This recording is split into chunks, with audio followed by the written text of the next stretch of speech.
Justin Vaisse, Director General of the Paris Peace Forum. Thanks for being with us. My pleasure. I wanted to ask you, so there's been quite a bit made in the media, at least, about the fact that only one leader from a P5 country, the 5 permanent members of the Security Council, was here. And of course, that was President Biden. What do you make of the fact that President Macron and others were not here? I think there are other opportunities to meet. I consider the UN General Assembly to be very important and a key moment. But still, there was a G20 just 2 weeks ago. There was the Nairobi Climate Summit 3 weeks ago, and a number of other meetings. So I probably wouldn't read too much into that.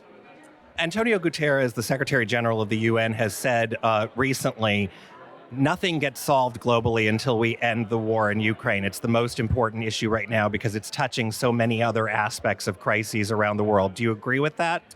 Yes, the fundamental challenge to the Charter of the UN, couldn't be pushed aside. This said, I'm also mindful of the view of many countries from the South who, while they strongly disagree with one country attacking another, contrary to the Charter of the UN, consider that a number of other problems, including the debt problem, climate, development and poverty, health, etc., shouldn't be pushed aside while we wait to resolve the Ukraine crisis. So I would take a slightly different view and say that while it's crucial to put an end to the war in good conditions while respecting the Charter, I would still spend time and effort trying to resolve and address these questions. Aside from the war in Ukraine, what do you perceive as the greatest threat the world is facing right now? You know, for me, it's the two divisions, north, south, and I would say east-west in the sense of US-China.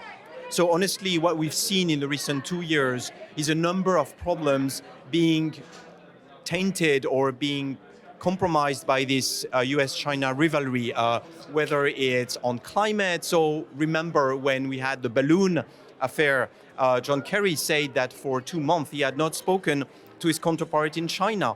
And for me, the climate crisis cannot wait or cannot be hijacked by these geopolitical competitions. Same for development finance, the issue of debt or other issues. For me, the big threat is that these geopolitical tension would make global governance impossible or very difficult. So for me, that's one big challenge. And the other one is the north-south divide that I mentioned earlier. I'm very concerned by this, and at the Paris Peace Forum, we're trying to bridge the gap, to work together on the issues that the global south cares about.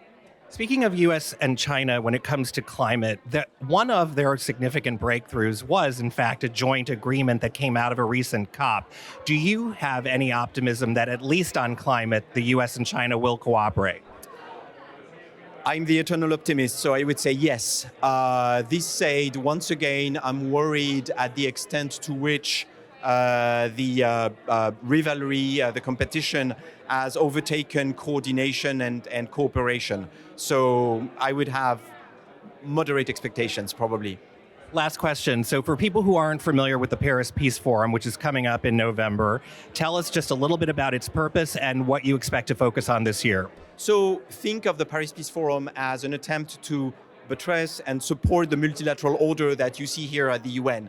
What we do is we do a different type of gathering in a multi-actor setting with not just heads of state and government who are present, but also civil society, NGOs, the private sector, all in one place, not just conferencing, but really working on issues like cybersecurity, like critical minerals, climate overshoot, and other issues where we assemble these action coalitions with all of these, trying to bring about norms, resources, mobilization, political organization.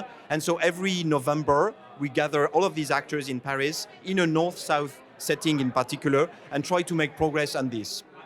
Thank you so much. Thank you.